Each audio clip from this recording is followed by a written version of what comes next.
All right, well, we may as well call this meeting to order. It is the Community and Economic Development Committee. And today is Thursday, February 16th, 2023. And we'll start out with some introductions. I'm the chair, Pete Peterson. Joe Sweet. Felix Rivera. Randy Solt. Kevin Cross. And Assembly Council Dean Gates, and other members from the Planning Department. Dave Whitfield, Planning. Craig Lyon, Planning. Janet Leptine, Public. Mandy Honest, Clerk's Office. And then we have a few on the Fantastic. phone, Mr. Peterson. Who's on the phone? Assembly member, let's see. This is Claire Ross with Legislative Services filling in for Shelley Roughton, who usually staffs these meetings for us. Okay, thanks, Claire. And this is Robin Dern. Okay, Robin, thanks for joining us.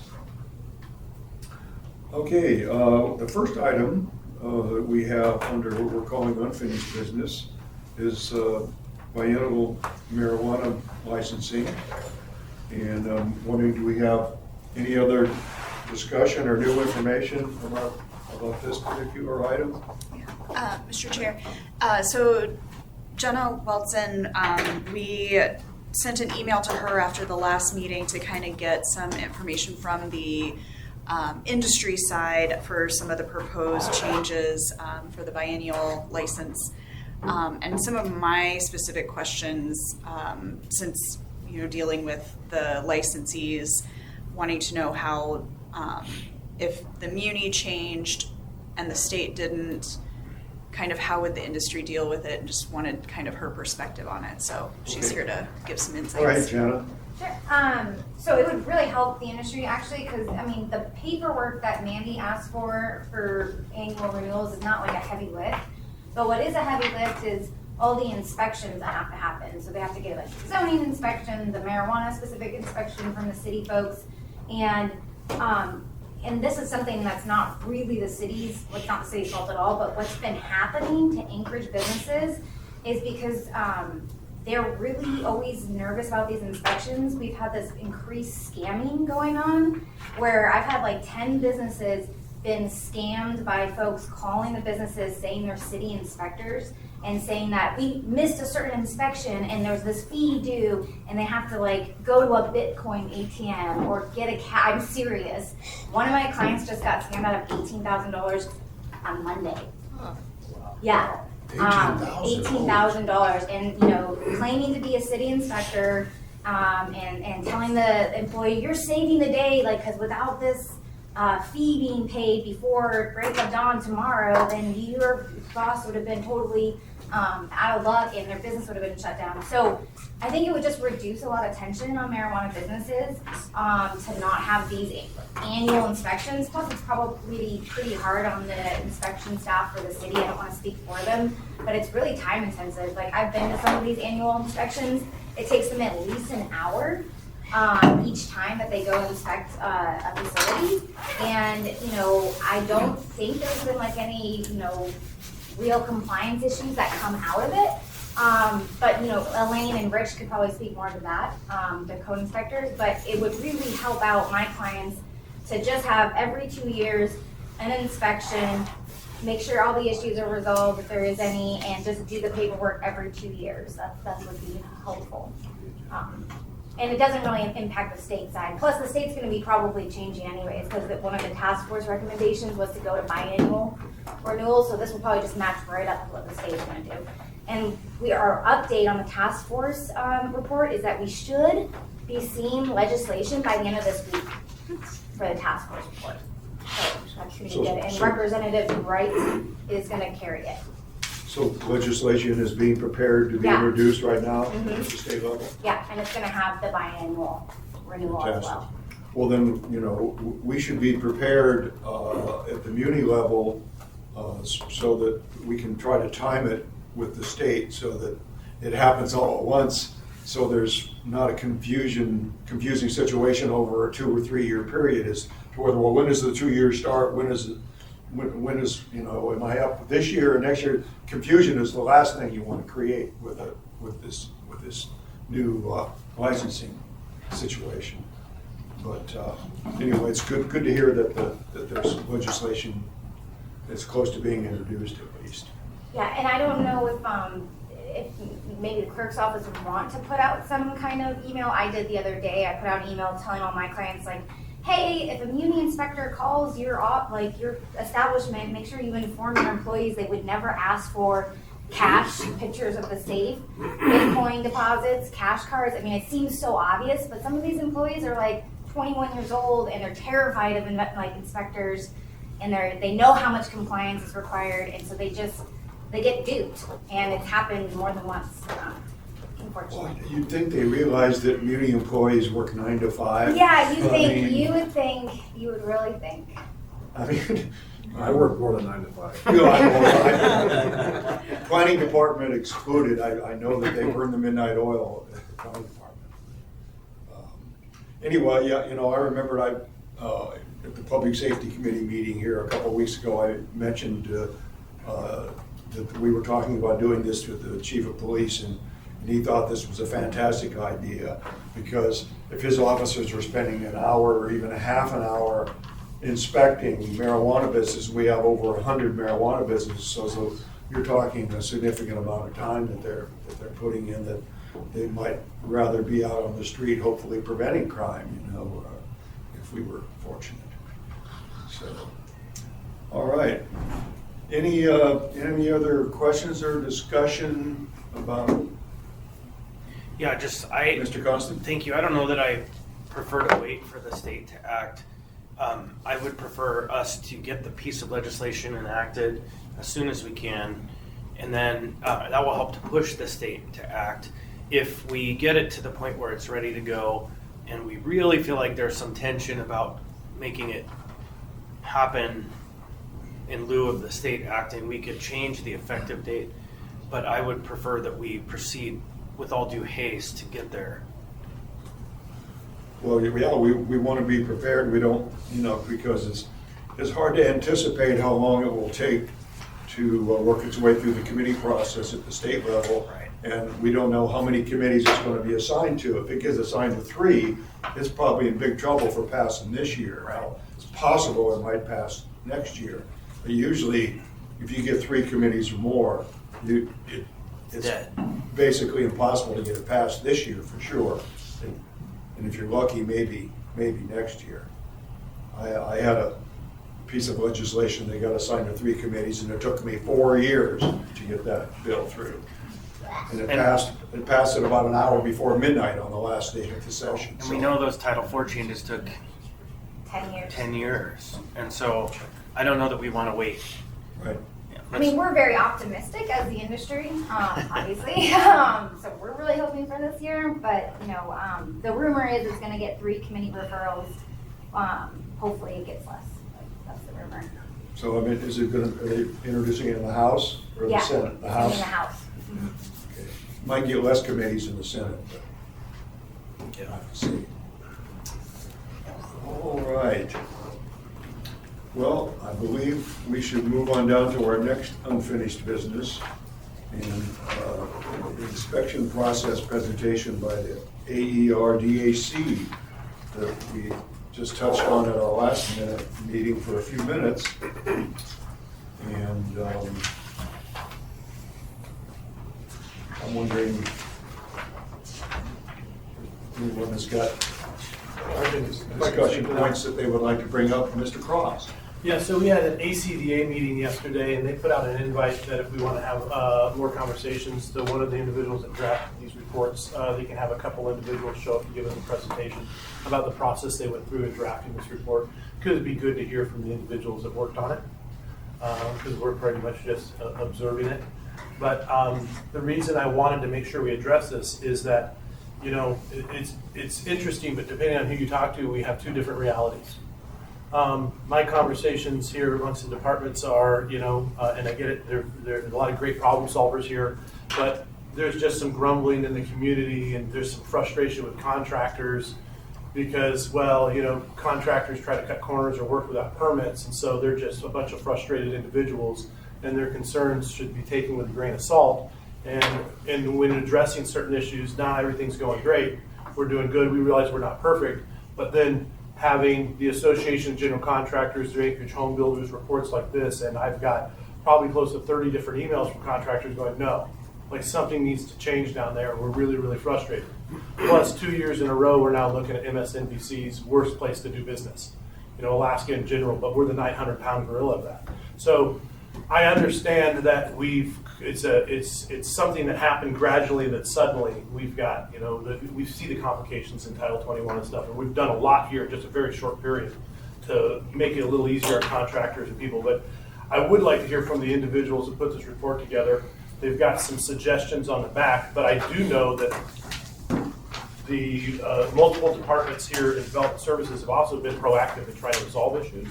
So maybe until we get a presentation, they can talk about some of the things that they're aware of here and what they've been doing proactively to address some of these things so that we can take it in proper perspective. So if now that they've had a chance to look at it and digest it, if they have anything that they'd like to comment on things that they've done so we can better serve our public. In light that, yesterday's housing and homeless meeting, they revealed we're 2,500 houses behind.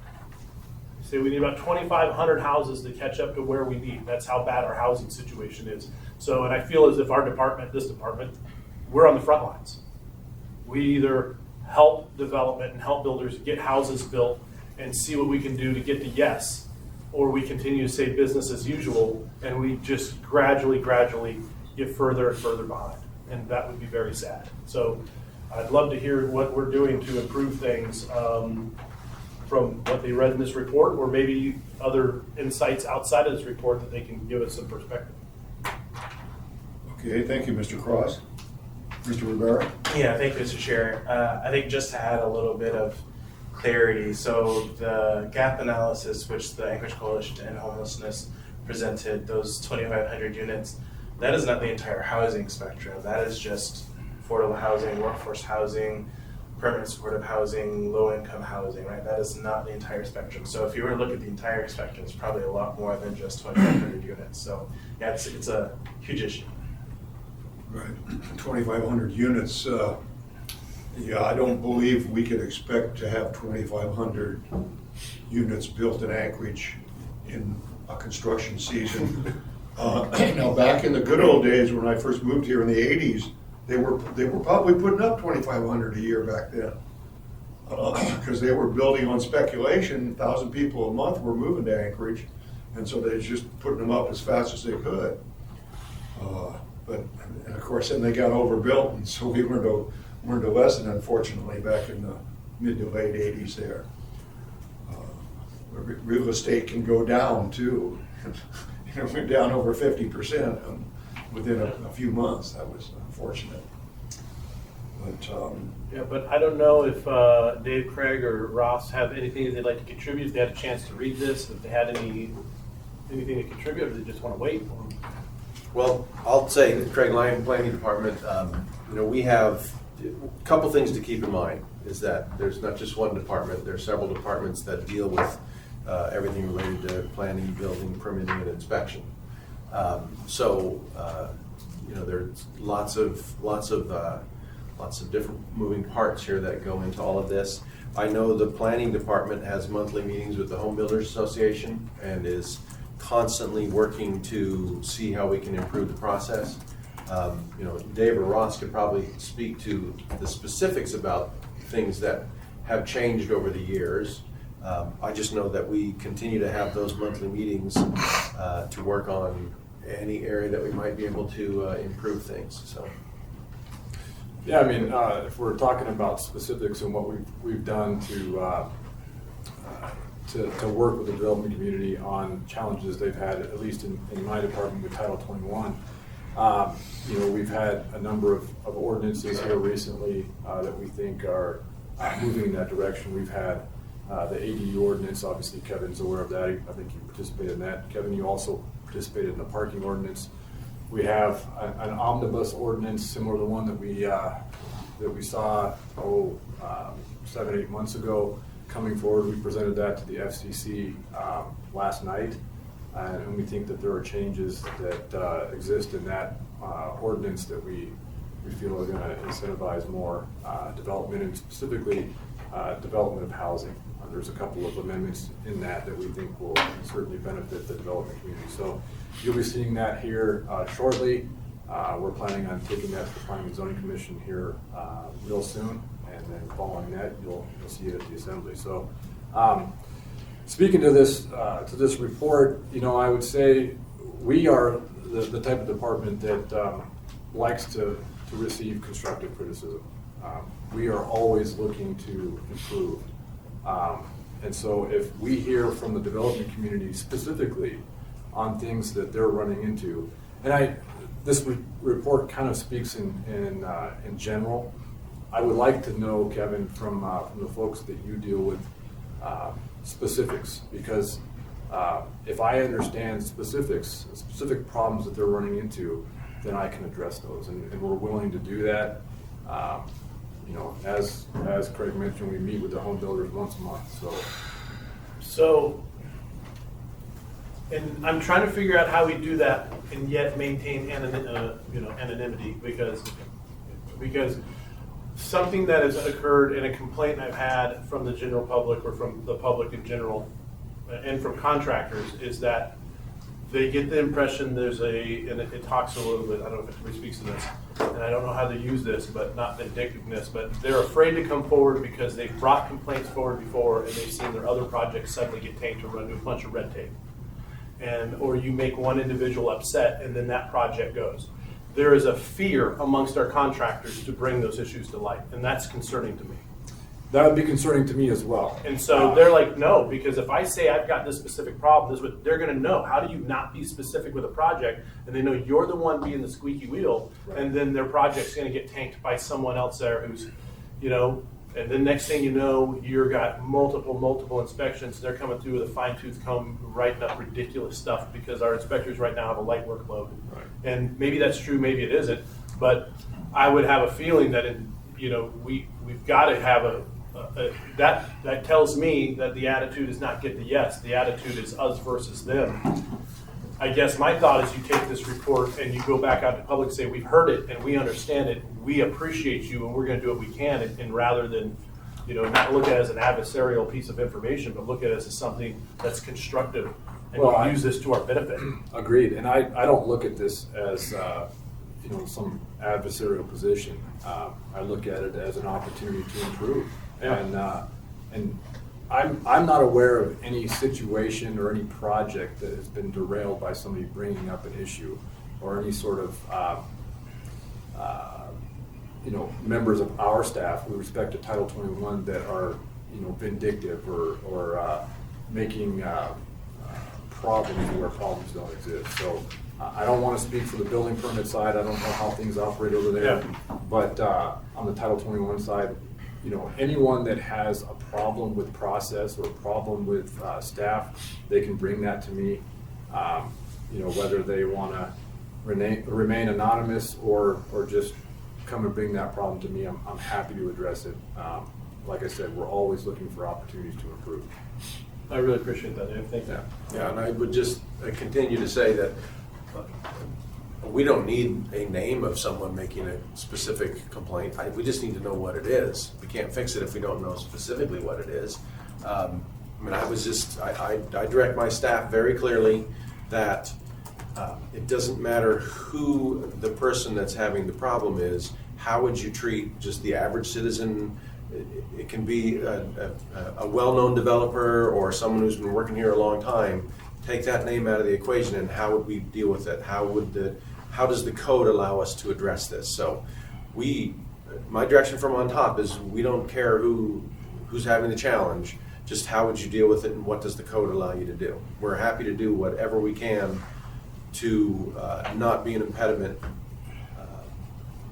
So it doesn't really matter who's having the issue. I think it's important to understand also that we're bound by the code. So if the code is clear, then we're bound to implement the code. If the code is flexible in areas, we try to give any person coming in to submit an application the benefit of the doubt. And so, I think there may be issues with people that you know, think that there's flexibility where we think that there's not. But certainly we're willing to hear them out. Well, that's the first time that I've heard that there might be some sort of retribution against some contractors going on.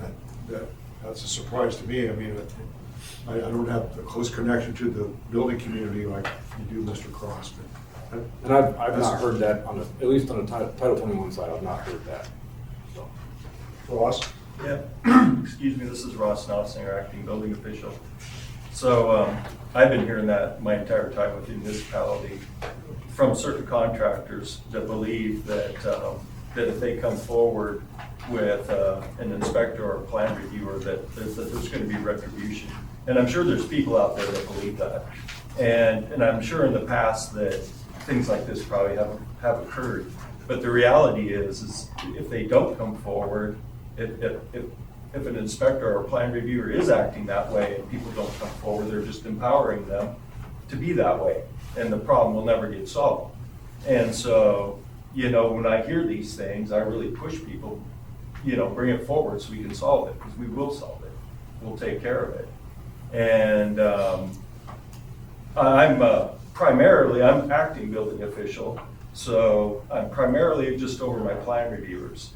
And I can say almost with 100% certainty that my plan reviewers do not act this way, because I'm really in touch with the product they're putting out and how they treat people. I'm not so in touch with the inspectors because I'm not out in the field with them and I'm not seeing what's going on. But we need these people to come forward. And like planning mentioned, we meet with AHBA monthly on the building side and have been for decades probably. And we listen to their issues and we address what we can, but there are some things this is required by code, you know. I realize this is an inconvenience for you to have to do this, but there's a reason why it has to be done. And we disagree on interpretation of code sometimes,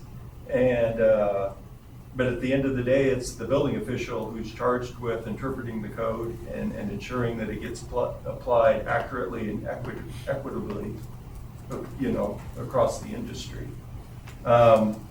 This report, from my perspective, seems to be quite outdated. I mean, it's really speaking from a perspective that may have existed 2 decades ago. The individuals who wrote this report, I don't know.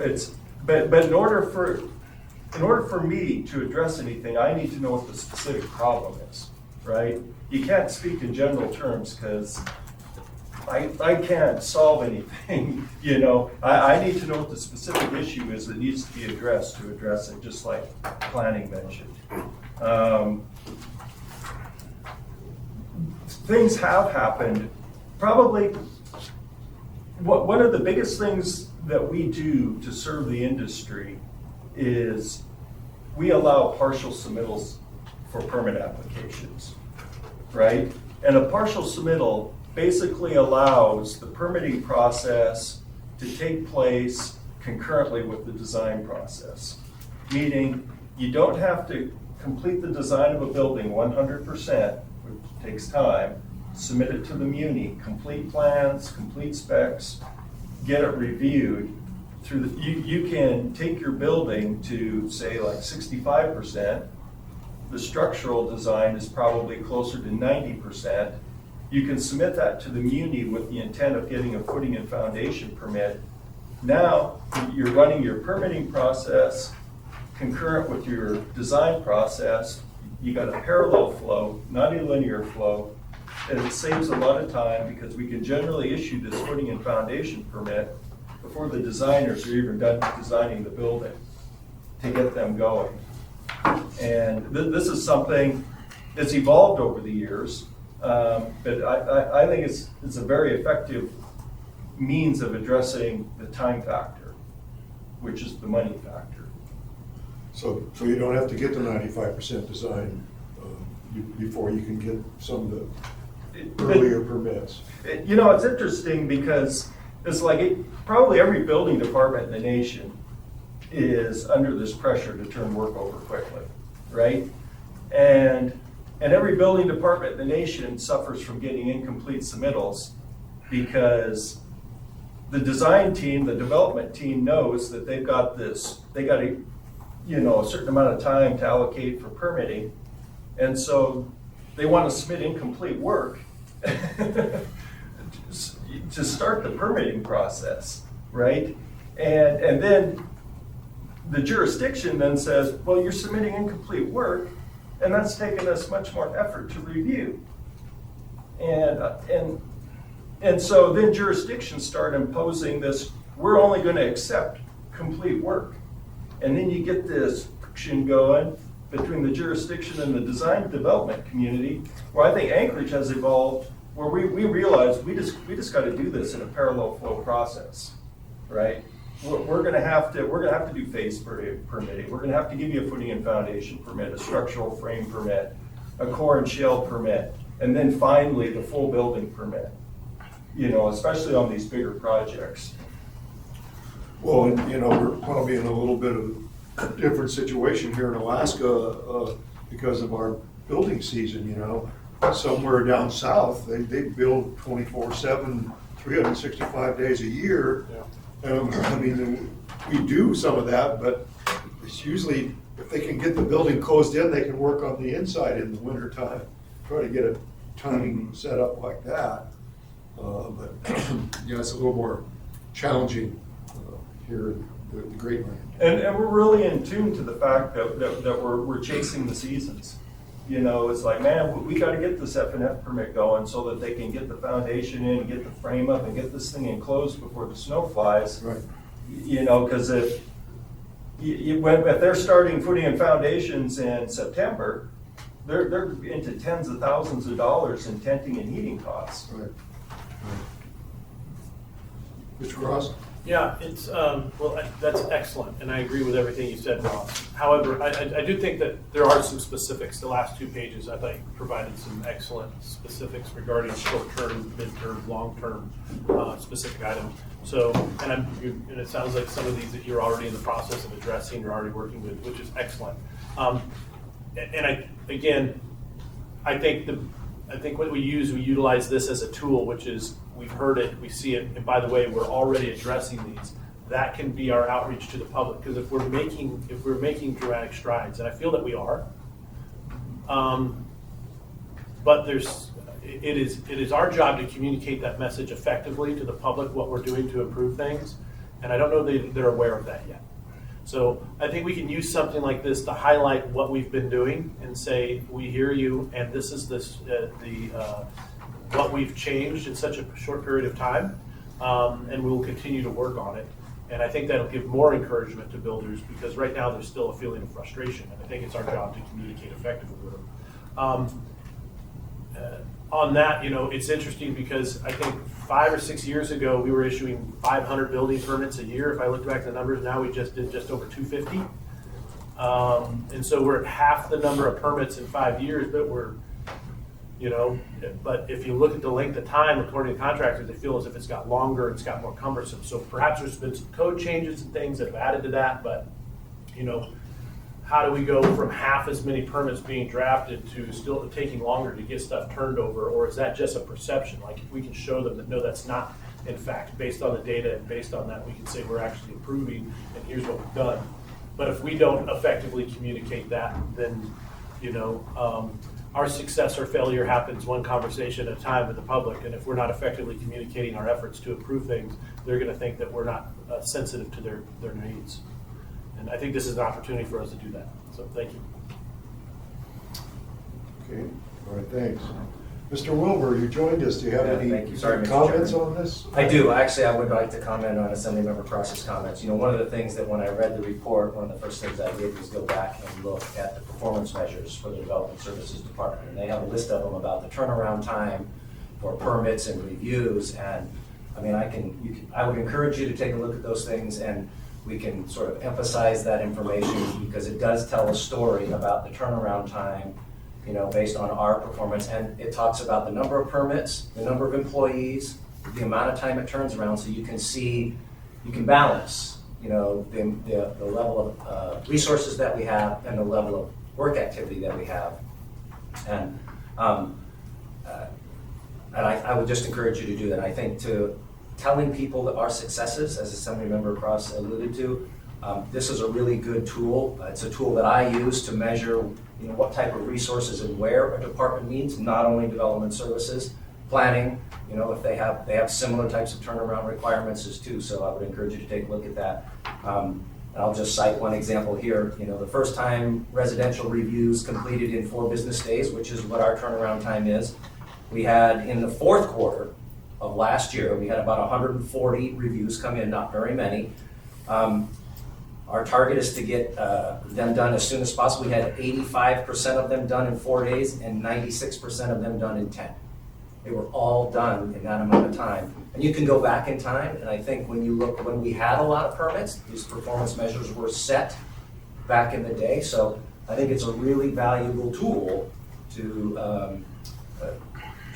tell our successes. And as part of this report, if there are parts of it that the industry is particularly interested in that we focus in, that they feel that we're not responding timely, then we can allocate the resources to target that need more directly rather than blanket-wise. So I would encourage members of the committee to refresh yourself, remind yourself of those. I think Ross's points about our desires to make sure the industry gets the construction done in a timely manner.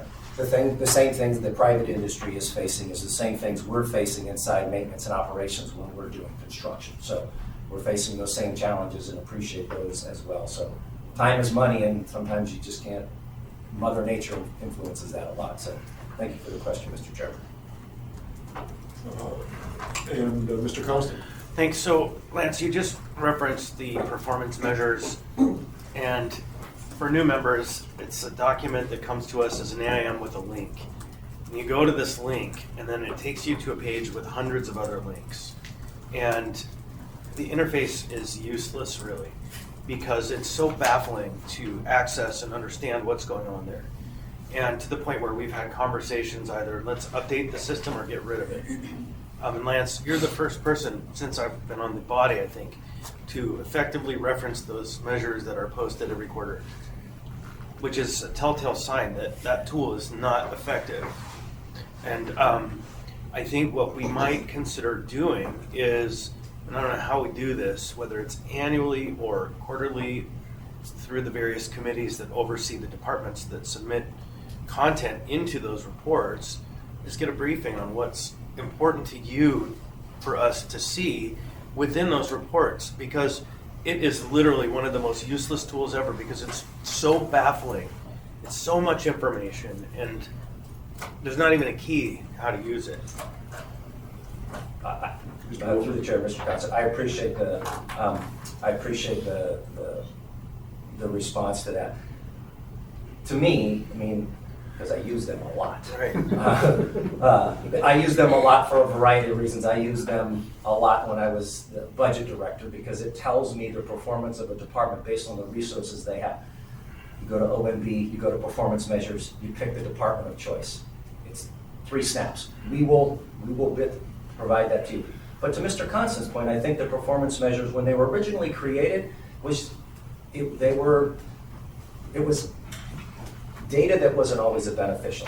In my mind, there are performance measures that are a benefit to the assembly and to the public, and there are performance measures that are a benefit to the management of a department. And I think the ones that are a benefit to the public are the ones we need to focus on. And you're right, Mr. Constant. Sometimes a department has 20 of them. We kind of get lost in the importance. Okay, especially when there's 40 departments. Right. And so, you know, I really encourage departments to revisit those things because times change. Don't just do it because you've been doing it. Do it because it's meaningful. Because if it's not important to you, it's not going to be important to anyone else. So I would really appreciate your thoughts on those.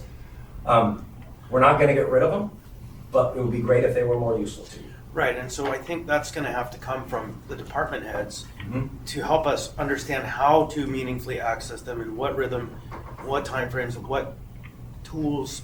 Because again, for us, it comes to us literally as one line on one page, That's everything for every department, and when you go there, it's useless. We will help. Not because there's not good information there, because there's no way to understand what's going Understood. on. Mr. Cross? Yeah, so it sounds to me like, you know, in small business, we learn if you don't tell your story, nobody will, right? And so, and we have this information, but it's not being conveyed to the public adequately about what the hard work that's going into improving systems and trying to stay on top of, you know, the demands of an ever-changing environment for construction, right? In light of supply chains and everything.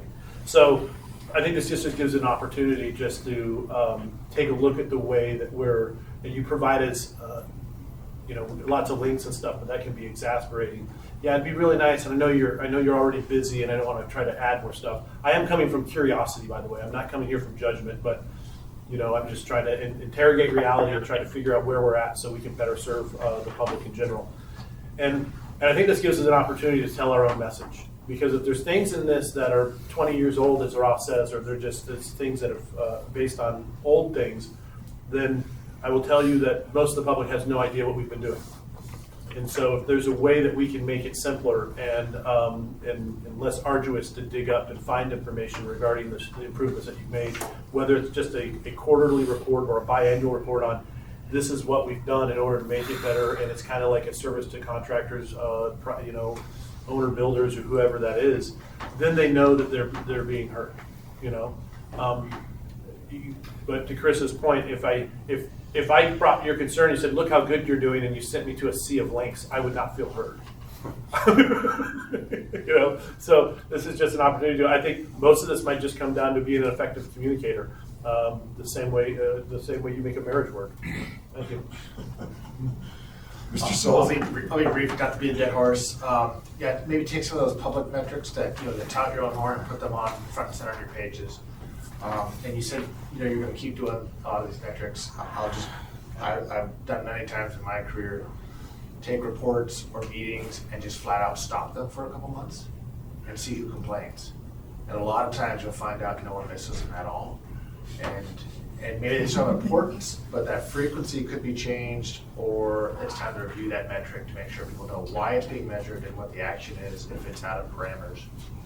Through the chair, if I just, one last comment. I think to Mr. Cross's point, we are going to take advantage of it. I mean, I think the report itself might give us an opportunity to provide a positive response to many of these things. And some of these things we still need to work on for sure. And to Mr. Salt's comments, you know, I think that the measures that we use to look upon ourselves as a business and whether or not we're successful, are we making our customers happy, or responding in time, are we doing the right amount of stuff to the right point. If we're not, then it gives us a time to adjust and tell those stories. So again, as I mentioned to Mr. Constant, some of these measures are important to the industry, some of these measures are important to us as a management to make sure that we are internally operating successfully. So we'll take a look and make sure that we're messaging the right ones based on the interest of the report. That doesn't mean we're not going to do the others. It just means they have a different purpose. I agree.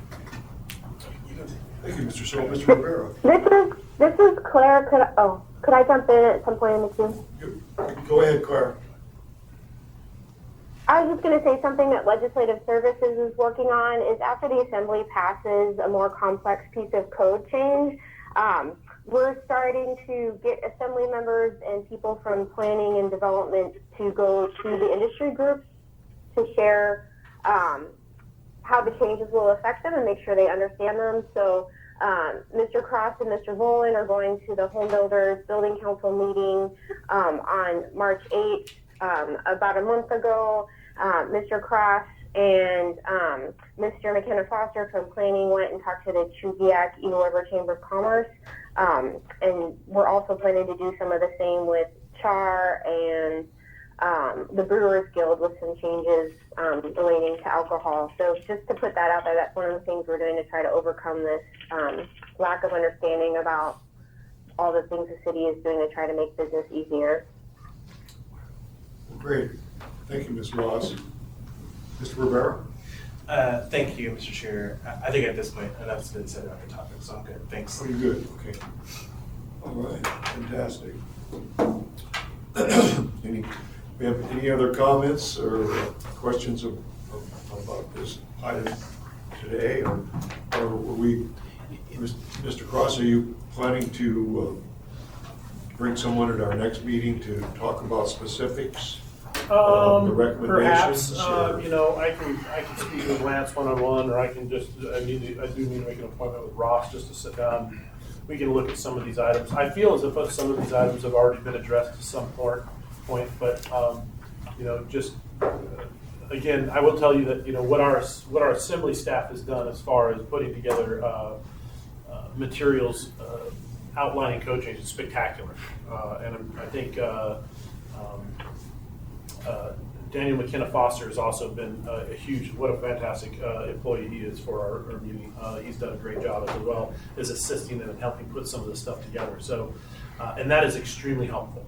So I want to give kudos to our staff and Daniel for everything that they're doing in order to make it easy and palatable for us to, provide that information. But let me just go through and then we'll meet with the departments. We got some other stuff to work on. And then I'll see if the ACDA feels as if it's necessary to have someone represent this report. But I think most of it's resolved just by us communicating our efforts a little more effectively to the public, because this report, if it gains legs and gets in, they're going to wonder, what are you doing about it? And so we can say, actually, we've been working on it well ahead of us. Thank you. Thanks, Mr. Cross. Mr. Constant? Yeah, thanks. Just from a philosophical perspective, we have an ordinance coming forward soon, and we have had some communications from a contractor that have been what I would classify as veiled threats, where if you don't pass this, I won't violate the code, but I promise you my peers will violate the code because, and lays out his perspective, and it's fairly irrational and unreasonable. And I've had background conversations with, say, members of the board of the Home Builders Association, who, when they're separated from the group, will say things like, look, we have a responsibility to do better in this community as a group of home builders. Not everything we say as a group is actually how it is. And I want to just say to our staff that I don't believe for a minute that we have inspectors who are going out there punishing people as a policy for coming forward and making complaints. And but I do see this behavior a lot with contractors who, when they want to get their way, they will use whatever tools necessary to get their way. And it's always like, first it's be nice. When you realize you're not getting what you want from being nice, it's start to organize. If that doesn't work, start to threaten. If that doesn't work, and then finally we land on some solution and it either works or doesn't. And so I have a pretty high level, broad view of how all of this works. And I want to hear from the contractors in these associations and the AEDC's efforts to do whatever, but I take it all with the fact that these folks have a business interest and they're coming forward to try to make demands to make their business better for themselves. It's not always for the common good. And so with that said, I really appreciate this effort and you bringing this forward, but I just want to speak on behalf of our team that I see you and I see the reality weekly almost. And again, when board members of the Home Builders Association pull me aside to say, Chris, that's all not right. We have a duty. We've made so much money off this community. All of these, it's like there really are multiple layers to this story. Yeah. So, thank you. All right, thank you, Mr. Constant. Any other questions or discussion on this particular item? Not seeing any. We go down to new business, and we don't actually have anything listed, but I just happen to think that Mr. Solt was working on some short-term rental ordinance, and I was wondering if he could give us an update, or maybe Dean could give us an update. as to where that is. I want to know nothing put any pressure on or anything, but I see Mr. Gase is here, so. Research is underway. So essentially, and members out of the fans are helping with this. We have an initial sort of draft that we've sent to Dean to bring legal into it before we get too far down the path. And really, it's coming down to, it'll probably come down to two things. how far-reaching is this legislation? Is it come out initially, as some municipalities have done, as simply a registration process to gather the data, to understand and define, I'm gonna say the problem, but not the problem, but the market. And once we have that data, then do we come back with any kind of restrictions or regulations? And there's a myriad from different communities around how many an entity can own, proximity, permitting fees to help push the market one way or the other towards long-term rentals or not, distance from someone who can respond to any issues at the STR. A lot of things you could do. Some have zones and they have further restrictions for that zone, like Durban being a resort area might have increased restrictions. Again, trying to provide more housing versus short-term rental. So kind of all that's with Dean, just to make sure that we understand what sections of code it should go under and the references and so forth. So when that gets back, should shortly thereafter have a work session on it. Well, I remember that in one of our meetings, we had a former mayor of one of the cities in Colorado that was giving us input. And I was wondering, have you checked, has anybody looked at the code from, gosh, I'm trying to remember what. Breckenridge. Was that Yes. Breckenridge? Okay, I was thinking Boulder, but I didn't think that was right. Breckenridge, College Springs, a few places around Seattle, and always looking for other suggestions. After you look at 4 or 5 of them, you start seeing that a lot of them went the same path. And it was kind of nice, some of them that are so much further along in this, you've seen them pass legislation that we kind of thought was a good idea, and they come back later to repeal it or adjust it and cite why it didn't work. So that's kind of nice to see as well, because we really don't want to, a couple of principles, we need more housing. And 2, your lot, your land, we really don't want to jump in and restrict what you can do with it within reason, right? So let free market, and ideally, if you let STRs play out, free market forces should take over, right? If you saturate the market, rents go down, you drive back the long-term market or you sell the property. Again, Durban as a resort town may be that exception, where it may always be economical to buy $1 million property and turn it into an STR because the rates are going up so much. Anyway, so still forthcoming. All right, well, Mr. Constable. Yeah, thanks. Or, excuse me, Mr. Gates. Sorry. Yes, now to add to Mr. Soto's comments, that, yeah, we are glad we don't have to reinvent the wheel here. We can learn from all these other jurisdictions that have refined STR, I guess, standards or requirements or restrictions or licenses that they have. So there are several of them. And additionally, I've found that the International Municipal Lawyers Association, that we're a member of, the STR regulations are a hot topic right now, and they're presenting at their spring conference. So I'm going to try and draw from these materials as well. They're going to be very helpful. So we should have a pretty good product here. I think the main challenge I think we'll face, I mean, there's all these policy decisions, but I think the main challenge we'll face is getting STR owners to identify them and their properties and get them to register with their license or whatever we set up. So that's going to be very difficult.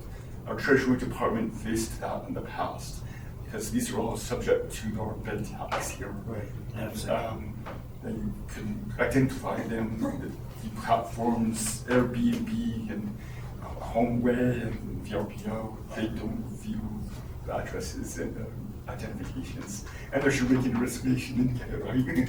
So anyways, there's challenges there. We'll learn more how to get through them already. Yeah, but the challenges, Mr. Chair, aren't so hard because we tax them. And the tax division has the legal address for the sites that are being used. I think that the issue that they don't provide are the number of units. That's the problem they faced before, trying to get all of them to do certificate registration for the bed tax. And then instead they went a different way. Instead they require the hosting platforms to register on hosting platforms to collect the tax and pay. So we don't actually have identification of all of the Airbnb hosts, the STR owners. We just have the hosting platforms getting tax from the payments from customers and forwarding it to us. I've generated a list through the tax division of all, say in Girdwood, of the specific properties being utilized as short-term rentals, pinned right to the property. Not in a general, we get this check from Airbnb, Seattle, or wherever they're out, San Francisco. So I have seen that record. And so it might not be exactly complete, but that record exists somehow within our tax system. So maybe it's through Alaska's business licensing, they all get a business license. Anyways, we'll figure it out, and maybe you can show me more you saw about it. Yeah, I can. Mr. Cross? So one thing, I personally owned 10 Airbnbs at one time and then stripped them down after COVID and stuff because it's a really volatile market. I mean, things like that can really, it's a lot of work.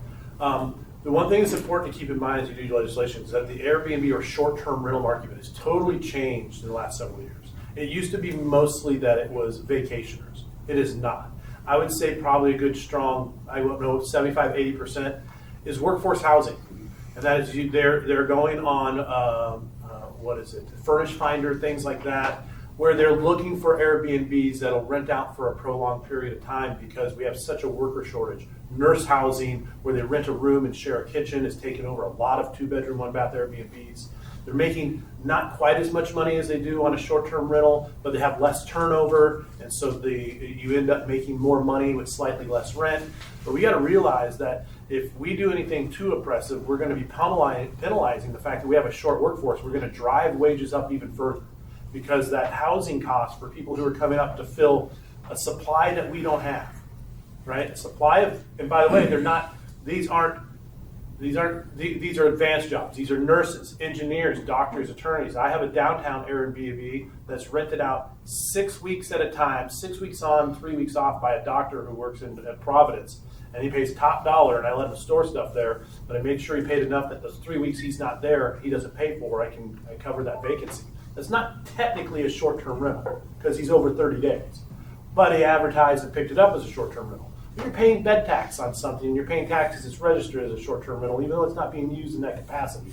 So how do we regulate that appropriately without penalizing people for providing a necessary housing and a shortage for employees that we don't have, that we're having to ship up from out of state? I think that's something that's working to the metrics. Yeah, so we had, it's not in the version that Dean has, but obviously short-term rental less than 30 days is kind of definition for wellness. So if you're longer than that, you would not be a short-term rental, not subject to a fee. But also looking towards Girdwood, where you'll have seasonal rentals.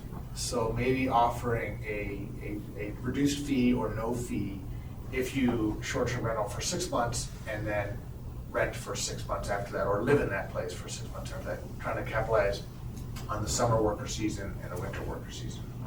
So we're looking at things like that, but again, we're open to ideas. I can't wait to see it. There'll be a lot of red ink. Well, and the short-term rental situation in Girdwood might have been made a little more interesting, we'll say, because of the magazine article that said, Girdwood is the most attractive, winter tourist destination in the world, or whatever they said. And so now all of a sudden, Girdwood's on the top of everyone's mind if you're a traveler that likes to ski in the wintertime. So, Mr. Cross. And Girdwood's an anomaly because it's complete opposite. Because it's a resort town whose primary tourist drive is during the winter, they're most popular during the off-season for all the other parts of Alaska, right? And so now you run into opposite seasonality. In fact, the winter is the worst time because then they need all the employment staff for the resort, and everything gets really dried up quick there. So again, when you're talking about seasonality, you got to cut a line, whether it's an Indian or whatever it is, and this is a completely different set of circumstances because it's a resort town with very unique attributes. That the short-term rental isn't anything like what we experienced. And we have not gone that route. Yeah. That's something that we definitely decided would be a later item. Yeah. All right. Excellent. Interesting. All right. Any other comments or questions about short-term rentals? And do we have, Mr. Gates, do we have a definition of short-term rentals in our code anywhere? Or is that something this committee needs to take a look at, or Oh, we don't have a current one, but our bed tax is applicable to rentals, room rentals over 30 days. So that's sort of related, but for this purpose, we'll create a definition. Also, that's part of what's going to be coming in this ordinance is a short-term rental definition. Yeah, there's the bed tax and our short-term rental licensing. This can be two different things, maybe some overlap. Okay. All right, fantastic. Well, any other new business, Mr. Constant? Yeah, thanks. It's not really new business, but it's new for the committee. I just wanted to let folks know with that snow storage ordinance that we have coming forward, I have an amendment that I'm bringing that will change the approval authority from the department to the assembly by resolution, and with a commitment that will meet as needed if you find locations that you intend to utilize as short-term snow storage. But for any number of reasons that I will get into Tuesday, I think that's the way to go. So just let you know that's where we're at. Mr. Chair, Mr. Constant, the permitting process, the intake of the application, would that still go through the planning department? Yes, we would depend on all of those factors being met in a report that are under that emergency ordinance for the ability to make an affirmative decision. And so what we want to make sure, what I want to propose that we make sure is that we see that report in advance, because there were some sections of that ordinance that make me very uncomfortable. That in particular, lot sizes below 30,000 square feet by determination of the manager or the mayor. Like, I just can imagine any number of 7,000 square foot lots. As we got an email today from somebody, if you don't give us what we want, we're going to just start dumping snow wherever we can. Like, that is like right next to schools and in residential neighborhoods. And anyhow, so I have concerns with the breadth of the ordinance as written in the current climate we're in. It has nothing to do with the department. We will still want the department's feedback. I will say that if in fact that is the process that ends up getting passed, the fee associated with that, the $500, was certainly an abbreviated review and no staff report. So if we're going to be providing a staff report for consideration by the assembly, we may want to consider the fee. And I'm not suggesting making it more difficult or more expensive for an applicant, but there is staff time that will be allocated to that. That should be very interesting fodder for our conversation on Tuesday, because the way that the ordinance read, that effectively that report was going to be done because they were going to have to demonstrate that they met all of those factors. Right, and so the planning department, the way that it's been done in the past, when we did this in 2012, is we take the application and we route that application to different reviewing agencies. We compile those comments and we issue a decision. We don't do a formal report like I think you're expecting. So we can discuss the nature of that and maybe abbreviate even that to a checklist with key factors that you determine are met. Yeah. Right, and in that way, we don't need breadth of narrative, because I understand the ideas get this done. But Agreed. We just need the people's representatives to have an eye on the decision if we're going to move these things into neighborhoods. And so, anyhow, that's a conversation coming forward. When we have the final version of the amendment or S version, I'll make sure you see a version. Very much appreciate that. So, Mr. Cross? I'd like to know if the winter of 2012-13, when we last passed something similar, what problems were complicated by that? And was there what did we learn from that process? Because, I mean, I would imagine if it was successful, I can understand the concerns now, but if we follow the same process and we didn't have those concerns then, is it reasonable to say that it would be continued? Because my concern is with the required assembly approval is if these, it seems to me like then we're dragging out the process even further of something that, hey, that's the reason it's called an emergency snow dump is because we need a place to put it now. And drafting up the report and going before the assembly, are we back in line with normal turnaround times for something that should be done in an emergency? I mean, yeah. And I would say no, because we're waiving the requirement of a public hearing on a conditional use, which would require 2 meetings.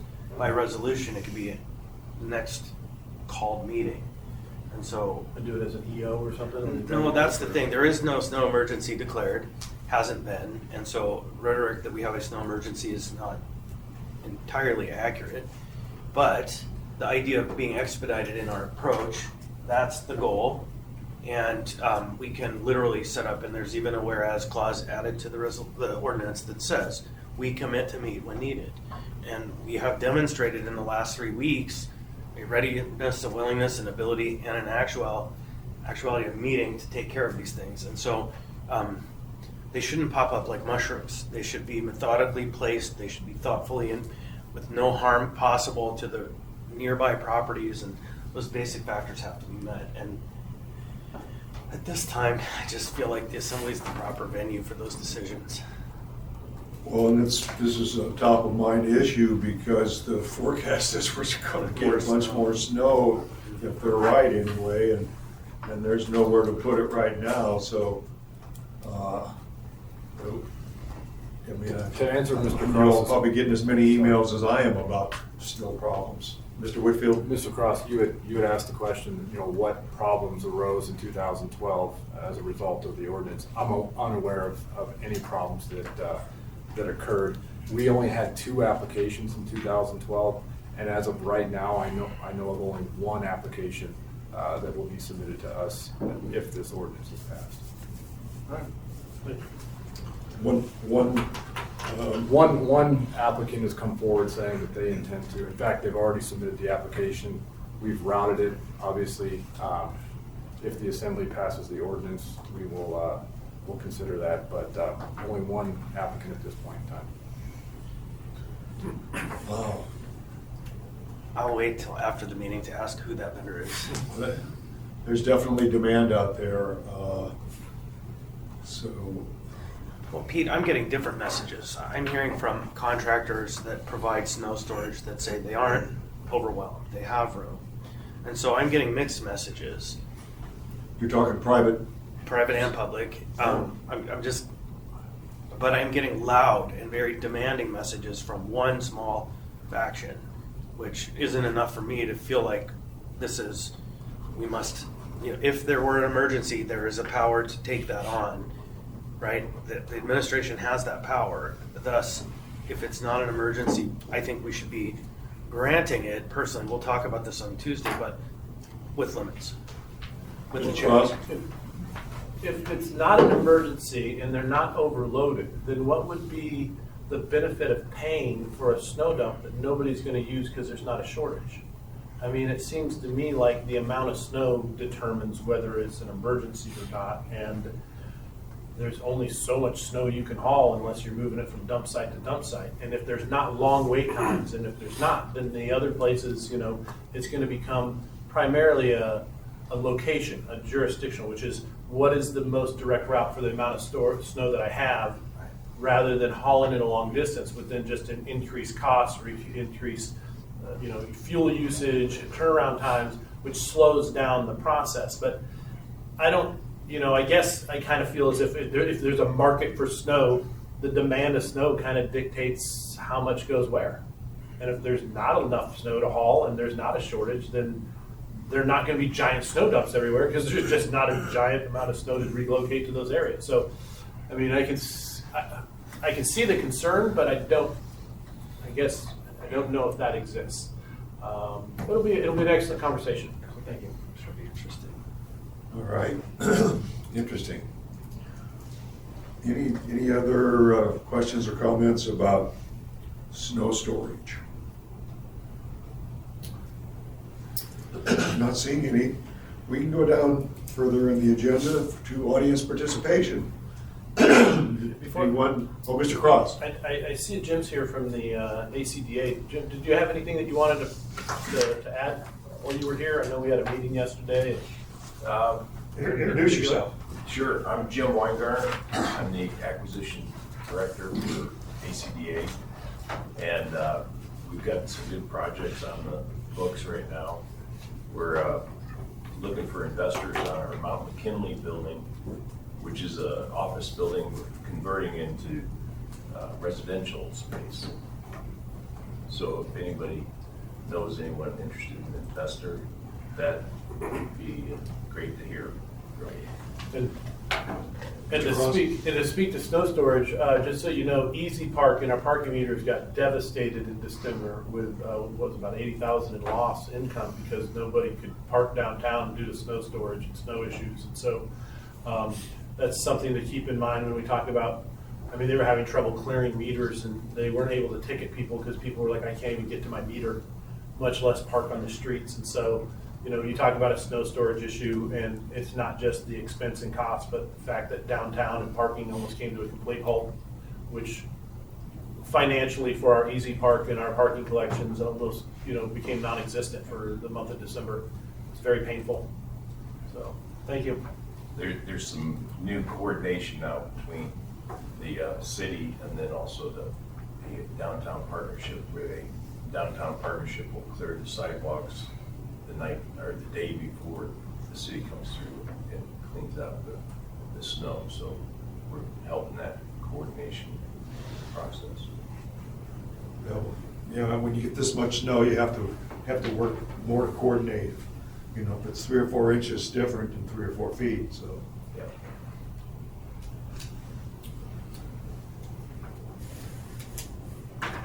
Any other audience participation? Anyone on the phone? If you want to participate, you get 3 minutes. To unmute, it's *6, I believe. Do you have anyone online, Mandy? A couple of numbers online. There's a couple, but I don't hear anything. Last chance for audience participation. Not hearing anyone. I believe we'll be meeting here again of this committee in a couple weeks. And so if you have items for the agenda, let Mandy know and we'll get it on there. Not seeing anything else, I'll take a motion for adjournment. Move to adjourn. We are adjourned.